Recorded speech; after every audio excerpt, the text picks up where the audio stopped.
நடுவர் அவர்களையும் பேச்சாளர் பெருமக்களையும் வணங்கி மகிழ்ந்து, சிங்கத்தை யாரும் கொஞ்ச முடியாது, திருப்பத்தூர் ரசிகர்களை உலகத்துல யாரும் மிஞ்ச முடியாதுங்கிற மாதிரி அமர்ந்திருக்கக்கூடிய என் உயிரினும் மேலான ரசிக பெருமக்களுக்கு ராஜ் தொலைக்காட்சி வாயிலாக தமிழ் புத்தாண்டு நல்வாழ்த்துக்களை தெரிவித்துக் கொண்டு நேரடியான விஷயத்துல வரேன் சார். இன்றைய இளைஞர்களின் எதிர்காலம் என்பது பிரகாசமாக உள்ளதா பிரச்சனையாக உள்ளதா? நான் ஏன் பிரகாசமாக உள்ளதுன்னு பேச வரல தெரியுங்களா? ஏன்னா என் வீட்டுக்கார் பேரே பிரகாஷ் தான். ஏன் அந்த தலைவலியை மேடை வரைக்கும் கொண்டு வரணுங்கிற ஒரே காரணத்துக்காக தான் நான் பிரச்சனையாக உள்ளதுன்னு உண்மையை பேச வந்திருக்கேன். அவங்க வீட்டுக்கார் பேர் பிரகாசம் தான், ஆனா எனி டைம் டல்லாவே இருப்பார். என்னன்னு என்ன நடுவர் அவர்களே, வந்ததுல இருந்து பேராசிரியர் பெருமகனார் பேசினாரு, கூடையே சுத்துற செவ்வால அன்னபாரதி 3/4 மணி நேரம் பேசினாங்களே, உங்களை வாழ்த்தி வர்ணிச்சு ஏதாவது ஒரு வார்த்தை பேசினாங்களா சார்? ஒரு பக்கியலுக்கு அந்த இதுல மாசம் 7 பட்டிமன்றம் கொடுக்குறேன், என்ன பிரயோசனம்? உங்களை வாழ்த்தி வர்ணிச்சு அன்னலட்சுமி திருச்சில இருந்து திருச்சி எதுக்கு வந்திருக்கேன்? உங்களுக்காக 4 வரி கவிதை எழுதி இருக்கேன் சார். அப்படியா? ஏன் தெரியுமா கவிதை சொல்ல போறேன்? ஒரு கவிதையால தான் கவிதையவே சொல்ல முடியும் சார். வந்து உட்காருமா, உன் வேலையை பாரு, வந்து உட்காரு. சிவன் தாண்டவம் ஆடிய இடம் தில்லை, ராமன் வளைத்தார் வில்லை, நடுவர் என்றுமே விதைப்பார் நல்ல சொல்லை, அவர் என்றுமே உங்கள் வீட்டு பிள்ளை என்று நிரூபித்துக் கொண்டிருக்கக்கூடிய நடுவர் பெருந்தகை அவர்களே, ஜிபே எடுத்து பாருமா, எதுவுமே வந்திருக்காரு. நேற்று என்பது கையில் இல்லை, நாளை என்பது பையில் இல்லை, அந்த 3 பேரும் பேசுகிற பேச்சில் உண்மையே இல்லை என்று அமர்ந்திருக்கக்கூடிய அவங்களுக்கே இவ்வளவு கெத்து இருக்குன்னா, முதல்ல பேசின அன்னபாரதி என்ன சொன்னாங்கன்னா, இளங்காத்து வீசுதே. நான்லாம் ஏப்ரல் மாசம் பிறக்கிற வரைக்கும் எப்படி சார் இருந்தேன்? சும்மா ஜிலு ஜிலு ஜிலு ஜிலுன்னு இருந்தேன். இப்ப அடிக்கிற வெயில்ல என்ன மாதிரி லட்டு ஃபிகர்லாம் அட்டு ஃபிகரா போய்கிட்டே இருக்கு. இது தற்பெருமைதாமா உன் அழிவுக்கு காரணமே. இளங்காத்து வீசுதா அவங்களுக்கு சொல்றது அத்தனையுமே பொய். ஏன் அந்த அம்மா இளங்காத்து வீசின்னு சொன்னாங்க தெரியுமா? பின்னாடி அவங்களுக்கு வந்து ஏர் கூலர் வச்சிருக்கோம், அதனால அவங்க மட்டும் பாடி இருப்பாங்க. யூத் படம் பாத்தீங்களா? யூத் படம் பாத்தீங்களா? ஒரு யூத்தான நடுவர், ஒரு யூத்தான பேச்சாளர் பேசிக்கிட்டு இருக்கேன். இது தேவையில்லாத பேச்சு. இதுக்கு முன்னாடி ஒண்ணு சொன்னீங்க, ஓரளவு நியாயம் தர்மம் இருக்கு. ஒரு யூத்த வச்சு ஒரு பட்டிமன்ற தலைப்பு.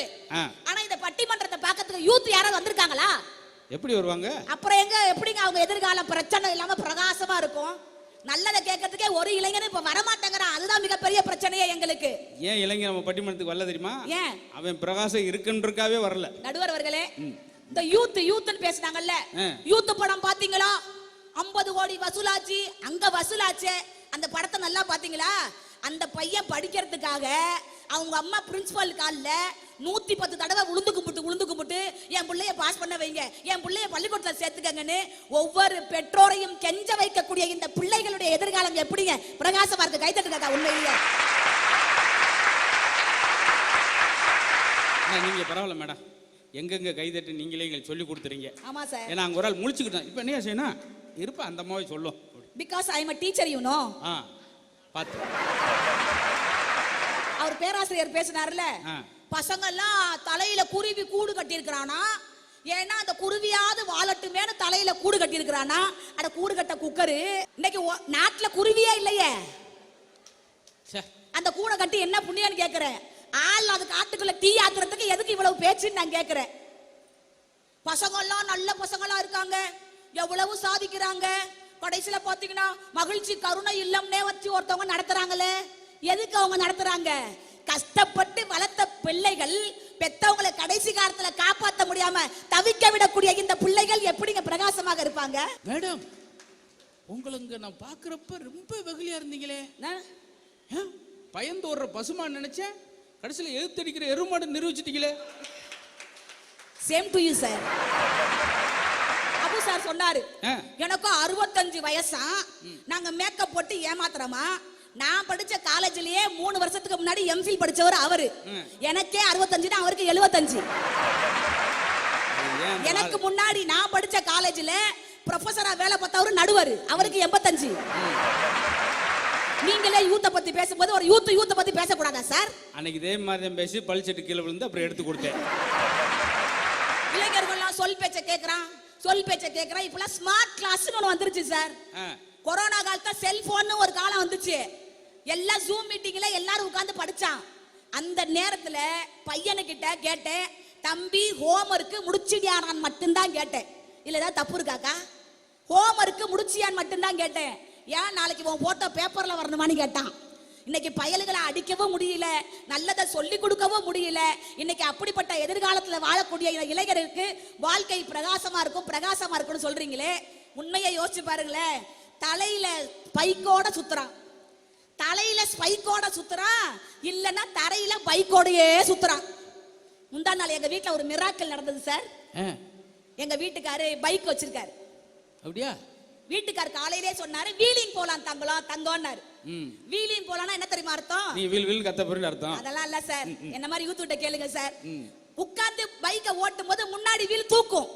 இளமை இதோ இனிமை இதோ காலேஜ் டீனேஜ் பெண்கள் எல்லோருக்கும் என் மீது கண்கள் ரப்பப்பா பப்பா பப்பா அப்படி போயிட்டே இருக்கலாம்னு ஆசைப்பட்டேன்.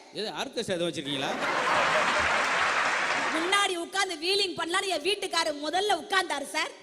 பின்னாடி சீட்ல நான் காலை தவ்வி போட்டு உட்கார்றேன். முன்னாடி வீல் தூக்கல, பின்னாடி வீல் தூக்கிக்கிச்சு. பைக்ல போறதுக்கு இவ்வளவு கஷ்டம் இருக்கும்போது இன்னைக்கு பசங்கள்லாம் உண்மையா சொல்றேன், பைக்கு காசு கொடுத்து வாங்கி பெத்தவங்க பைக் வாங்கி தரலன்னா நான் தற்கொலை செஞ்சுக்குவேன்னு சொல்லக்கூடிய இளைஞர்கள் இந்த நாட்டுல எவ்வளவு பேர் இருக்கிறான்னு தெரியுமா? ரீல்ஸுக்காக ஈரோட்டு மண்டல நல்லவங்க பேரை சொல்லலாம், கெட்டவங்க பேரை நான் சொல்லணுங்கிற அவசியமே கிடையாது. அவர் நல்லவங்களா 4 பேரை பொறுக்கி எடுத்து பேசிட்டு போயிருக்காரு. இதே ஈரோடு மண்ணுல வீலிங் பண்றேன்னு சொல்லி ரீல்ஸ் போட்டு பிரபலமான ஒரு இளைஞன் வீலிங் பண்றேன்னு குடி போதையில போய் நடு செவுத்துல போய் சாலையில மோதி அந்த இடத்திலேயே உயிரை விட்டான்னு சொன்னா இப்படிப்பட்ட இளைஞனுடைய எதிர்கால வாழ்க்கை எப்படி பிரகாசமாக இருக்கிறதா எங்களுடைய பேச்சு. இளைஞர்கள் நிலைமை எப்படி தரமா? என்னம்மா தேவி ஜக்கம்மா உலகம் தலகீழா தொங்குதே நியாயம்மா, சின்னஞ்சிறு செல்லா சிகரெட்டு குடிக்குது, சித்தப்பங்கிட்டையே தீப்பட்டி கேக்குது. என்னம்மா தேவி ஜக்கம்மா உலகம் தலகீழா தொங்குதே நியாயம்மா, பசுமாடு ஆத்தாவ அம்மான்னு சொல்லுது.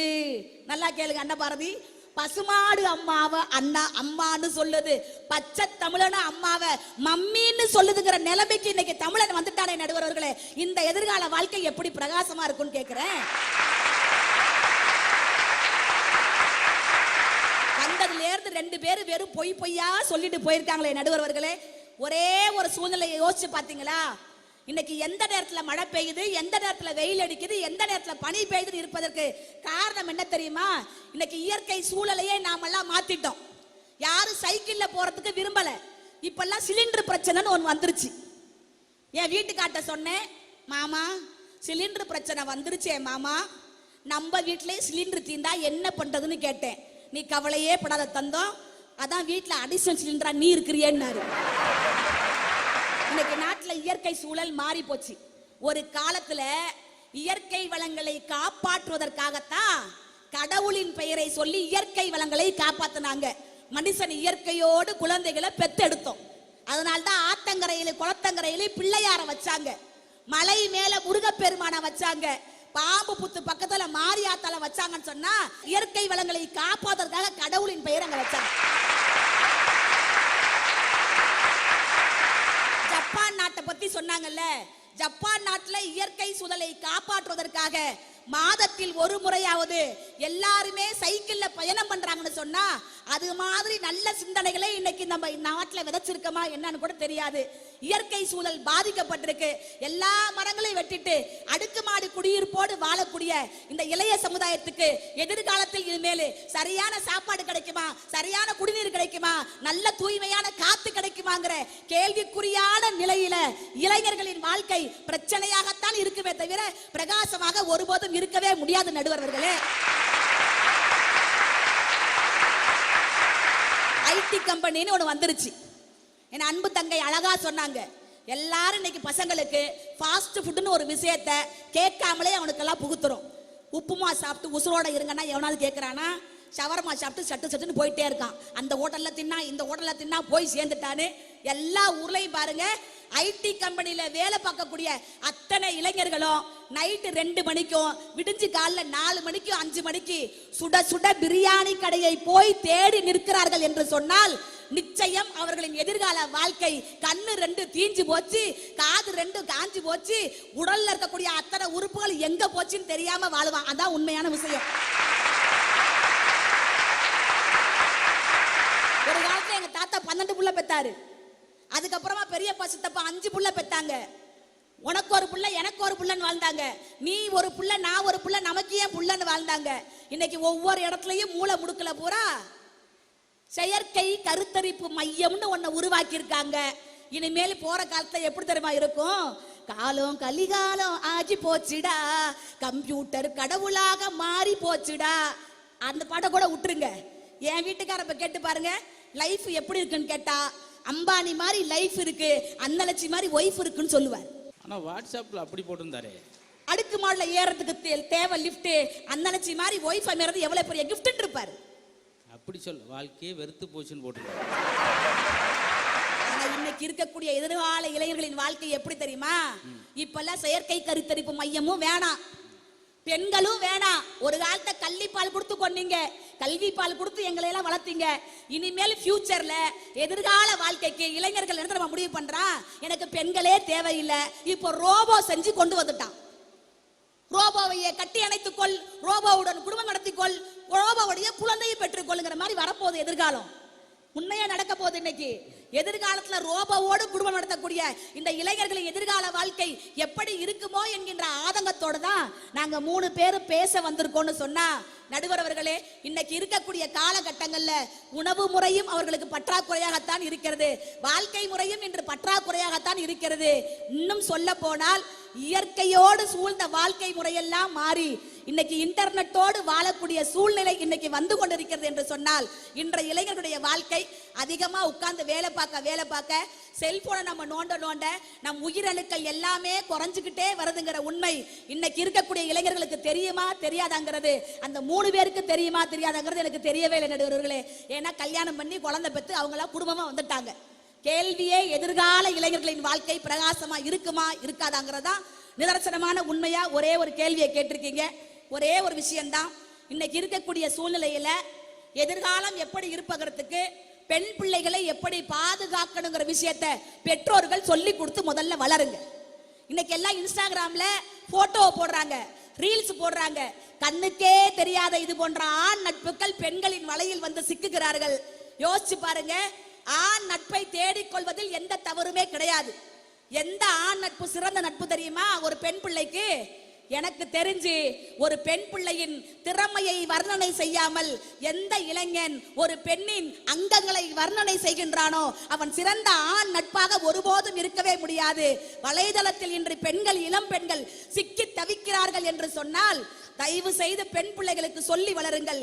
பெண்களின் அழகை கண்டு ஏமாந்த ஆண்களின் எண்ணிக்கையை விட ஆண்களின் நம்பிக்கையான வார்த்தைகளை கொண்டு ஏமாந்த பெண்களின் எண்ணிக்கை நாட்டில் அதிகம் என்று சொன்னால் இன்றைய சூழலை மட்டுமல்ல, எதிர்கால இளைஞர்களின் வாழ்க்கை இன்னைக்கு பொழுதுபோக்காகவே மாறிவிடுமோ என்ற கேள்விக்குறியான விஷயத்தில் தான் நாங்கள் இவ்வளவு ஆதங்கத்தோடு பேசிக் கொண்டிருக்கிறோம். நம் பண்பாட்டை சொல்லிக் கொடுங்கள், நம் கலாச்சாரங்களை சொல்லிக் கொடுங்கள், உங்கள் குடும்பத்தின் வறுமை நிலையை எதிர்கால இளைஞர்களுக்கு சொல்லிக் கொடுங்கள். அப்பொழுதுதான் அந்த வாழ்க்கை பிரகாசமா இருக்கும். அதுவரை பிரச்சனையாகத்தான் இருக்கும் என்று நீங்கள் தீர்ப்பினை வழங்க வேண்டும் என கேட்டுக்கொண்டு, அவர் உங்களை அறிவாளியா முட்டாளியான்னு கேள்வி கேட்டார். பட் நான் அப்படி கேள்வி கேட்க விரும்பல. ஏன் தெரியுங்களா? எங்களுக்கு தீர்ப்பு சொன்னீங்கன்னா நீங்க ஹியூமரான நடுவர், அவங்களுக்கு தீர்ப்பு சொன்னீங்கன்னா பூமரான நடுவர் என்று உங்கள் தலையிலே நீங்கள் மண்ணை வாரி அள்ளி கொட்டிக் கொள்ள வேண்டாம் என்று விடைபெறுகிறேன். நன்றி, வணக்கம்.